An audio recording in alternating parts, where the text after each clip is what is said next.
Oh wow, that took me by surprise. Jeez. Yeah. Oh wow. Jeez, that took me by a proper surprise. Jeez. How's it, guys? I'm here with Neanderthal at the moment at his workshop at NDT Racing. It's here situated in Killarney Gardens. Behind me is his E36 328 Turbo. It's also running NOS. So where did you acquire this car originally? So I bought the car from Zak, but I also know the car was around in the area for a long time, sort of asking about it, always being interested in turbo cars, BMWs and whatnot. So owning it now and people talking about it, I've sort of figured out exactly where it came from. Okay. And I've got this client, Henny Bosman, and one day I was standing outside his house and he goes like, "Oh, this is a past year's car." And I'm like, "What does that mean?" And he said, "No, past year had a car like this, and they had the car turbocharged by Zach Speed a few years ago, and it seems like the same car." So one day I was outside Robbie Ferroli's place, and he looked at the car and he said, "Oh no, this is the past year's car." So I believe it's the past year's car now. So yeah, the car's been modified or turbocharged by Zach Speed originally. It made its way down from Joburg down to Cape Town, and I think at one point in time Craig Fletcher from First Performance owned it or worked on it, not 100% sure. And then Gozzi owned the car for a while from Gap Motorsport, and then Zak Groenewald owned it for a while, and now I owned it. And I had a E36 M3 when I grew up.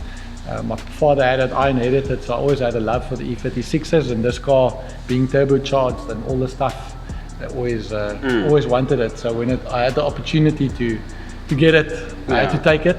And it's a fun car. It's heavy on fuel, it's heavy on back tires, but it's my daily driver. I live relatively close to Killarney, so I drive it to work and back. So we spoke earlier about what's under the bonnet, and it sounds like this car is fully built from the bottom right to the top, including the NOS and big turbo.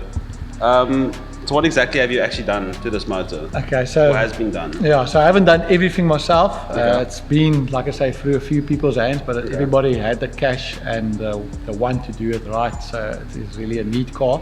But yeah, it's got the 3-8 block still in it, so it's not a 2J conversion. It is a BMW. It's got Supertech valve springs, so it's got a rev kit in it. So usually the standard engines won't rev over 6.8, but these ones will sort of go past 7.2, 7.8 if you wanted to. It's got JP pistons in it, it's got scat rods, it's got ARP head bolts and ARP crank bolts to keep the crank in the block. It's got a steel exhaust manifold, so the turbo, the heat and whatever usually cracks off.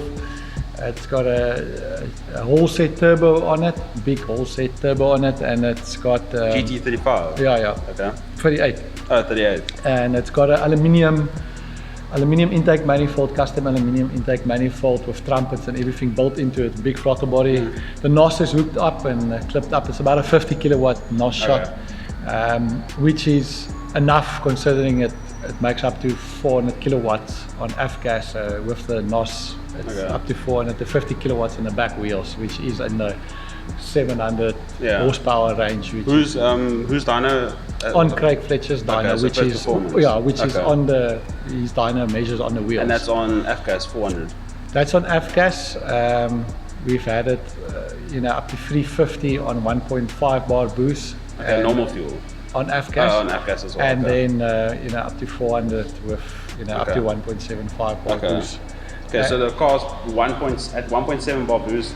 That's around 400 kilowatts on F-gas, and then obviously he runs it daily on pump fuel. So on pump fuel we run a bar boost, which is about 300 kilowatts in the back wheels, which is still fair, good enough. It's good enough for the road for daily. And what suspension are you running in the car? Okay, so it's got BC shocks, front and back, which is adjustable shocks, and they seem to be like really good shocks everywhere. I'm not saying it's best shocks in the world, racing shocks, but it seems to be really good stuff. And there's Cody actually runs that in his Clubman's Class A car, which is essentially the same shocks that this car's got in. And then all the bushes have been poly mounted and been made stiffer, and the rear suspension's actually got some rose joints and stuff in it just to try and keep the wheels pointing in the right direction. And then the differential is a M3 diff, Because the Alice has just been stiffened up with, you know. And you said it was the M3 box as well. It's also got the 5-speed M3 box. It's got an aluminium clutch on it with a dual plate fiber clutch, so it doesn't shudder too badly, and it can handle all the torque, which is like 850 newtons. Yeah, so it can handle the torques. Yeah, it's got an oil cooler on it, it's got an aluminium radiator on it, it's got all the nice to have stuff. I fitted I see it's very neat. Yeah, fitted all the small odds and ends. I wanted it to look like an M3. That's always, I guess everybody that's got one of these wanted to look like an M3. So it's really close, it doesn't have the mirrors. And I see the interior is perfect condition. So the interior has definitely been redone. It wasn't done by me, but whoever did it really well. Yeah, I see it's got the suede steering wheel, and the seats are black, and it's just done really classy and really nice. And I think it adds to the fact that the car's modified, but it's not. It's just like a stripped down. So everything on this car is pretty much working perfectly, except obviously the aircon. Aircon's gone because there's a turbo there. And we've also taken obviously all the coolers out so we can have the intercoolers and stuff in place. But otherwise the heater works, the radio is still the original radio, spare wheels in the boot, jack and whatever. It's all. You're running an electronic boost controller. Electronic boost controller, it's a go fast bits, and that allows me to very rapidly switch between maps, boost maps. So you know, sometimes we run it on no boost, it's better fuel economy, and sometimes my wife runs to the shop with the car, and it's better, safer, I guess, for her to not go to like full boost. And then if we put F-gas in it, we just go to high boost setting, and it does what it needs to. Cool. Well, this car is obviously phenomenal. Thank you very much for letting us see this this car. So, for those of you who don't know, Nian's shop, he builds race cars, or he builds, works on cars, pretty much does everything, anything. His workshop is just to the left of the main entrance at Killarney. We're going to do a video now on his race car, which is a 2-litre 16-valve ABF in a Jetta body. He runs Class 8 GTI Challenge, and then we're also going to do a walk around in the shop for a third video. So everyone that is staying indoors for the COVID-19 3-week period, these 3 videos will be coming out within the next week, maybe once every second day. And I hope you guys enjoy it. And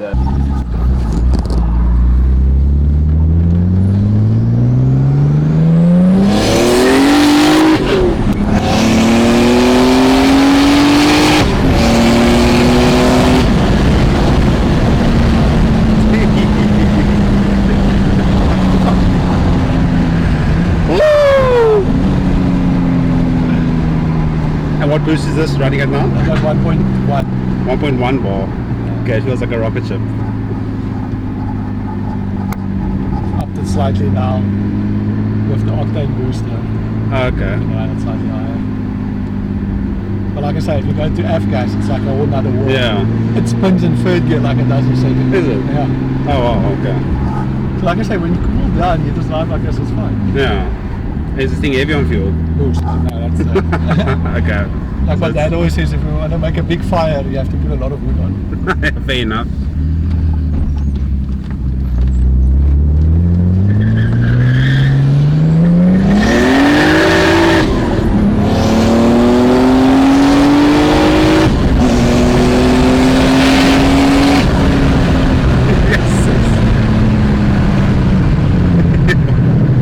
What brakes on here?